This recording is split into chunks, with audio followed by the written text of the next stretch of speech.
semuanya, perkenalkan saya Septa Melita Brutarigan dengan NPM 2305030316. Dalam video ini saya akan membahas tentang teori dan model HOTS, yaitu Higher Order Thinking Skills atau kemampuan berpikir tingkat tinggi.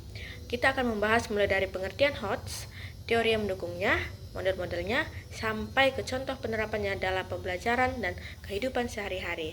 Yuk kita simak bersama. HOTS adalah kemampuan berpikir tingkat tinggi yang menuntut seseorang untuk tidak hanya mengingat atau memahami informasi, tetapi juga mengolah, menganalisis, menilai, dan menciptakan ide baru berdasarkan informasi tersebut. Dalam pembelajaran, HOTS menjadi bagian penting dari kurikulum mereka dan pembelajaran abad ke-21, karena siswa tidak cukup hanya hafal teori saja, tapi harus bisa berpikir kritis dan lebih kreatif. HOTS meliputi 3 level tertinggi dari taksonomi Bloom. Yang pertama analisis, yang kedua evaluasi, dan 3 kreasi. Dengan HOTS, siswa dilatih untuk menyelesaikan masalah nyata, mengambil keputusan, dan menghasilkan ide baru yang bermanfaat. Ada beberapa teori yang menjadi dasar pengembangan HOTS ini. Yang pertama adalah taksonomi Bloom, dikembangkan oleh Benjamin Bloom dan kawan-kawan.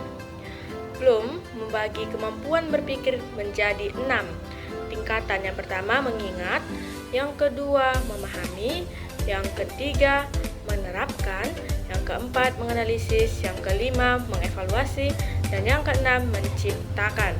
3 level terakhir menganalisis, mengevaluasi, dan menciptakan adalah inti dari HOTS tersebut. Selain itu, ada juga teori konstruktivisme. Menurut teori ini, pengetahuan tidak diberikan begitu saja oleh guru, tetapi dibangun sendiri oleh siswa melalui pengalaman, diskusi, dan refleksi. Artinya, siswa harus aktif berpikir, menghubungkan pengalaman lama dengan informasi baru, dan menemukan makna sendiri dari proses belajar tersebut. Inilah dasar mengapa pembelajaran berbasis HOTS menempatkan siswa sebagai subjek aktif, bukan hanya menjadi pendengar yang pasif. Sekarang mari kita bahas model-model HOTS yang biasa digunakan dalam sebuah pembelajaran. Yang pertama itu ada model analisis. Model ini melatih siswa untuk memecahkan suatu permasalahan menjadi bagian-bagian kecil agar bisa memahami hubungan antar bagian tersebut. Contohnya, ketika siswa diminta menganalisis penyebab sebuah banjir di lingkungan mereka, mereka mencari faktor-faktor seperti curah hujan, saluran air, dan perilaku manusia yang dapat menyebabkan banjir tersebut. Model yang kedua itu model evaluasi. Pada tahap ini, siswa menilai atau membuat keputusan berdasarkan kriteria tertentu. Misalnya, membandingkan 2 kebijakan pemerintah dan menentukan mana yang lebih efektif untuk mengurangi sampah plastik yang ada di lingkungan. Model ini melatih kemampuan berpikir kritis dan pengambilan keputusan yang paling tepat. Yang ketiga ada model kreasi. Ini adalah tahap berpikir paling tinggi. Siswa diminta untuk menghasilkan sesuatu yang baru dari ide-ide yang sudah ada.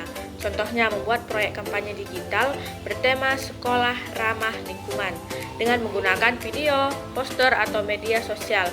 Model HOTS ini membantu siswa mengintegrasikan pengetahuan, keterampilan, dan sikap agar siswa menghadapi tantangan nyata dalam kehidupan. Penerapan HOTS bisa dilakukan di berbagai mata pelajaran. Contohnya di pelajaran IPA, siswa tidak hanya menghafal konsep daur air, tetapi menganalisis penyebab banjir lokal dan merancang solusi sederhana seperti pembuatan sumur resapan ataupun pencegahan banjir. Dalam pelajaran bahasa Indonesia, siswa bisa diminta menulis teks opini, menilai argumen teman, lalu menciptakan teks baru yang lebih baik. Bahkan dalam kehidupan sehari-hari, kita bisa menerapkan HOTS seperti memilih produk yang paling hemat energi dengan cara menganalisis dan evaluasi, dan juga menyusun rencana kegiatan sekolah dengan kreasi. Dengan kata lain, HOTS melatih kita menjadi pemecah masalah yang cerdas dan inovatif. Nah, dari penjelasan tadi, kita bisa simpulkan bahwa HOTS adalah kemampuan berpikir kritis, logis, reflektif, dan kreatif yang membuat kita siap menghadapi tantangan masa depan. Dengan memahami teori dan model HOTS ini, kita tidak hanya menjadi pelajar yang cerdas, tapi juga berpikir terbuka dan mampu memecahkan masalah nyata.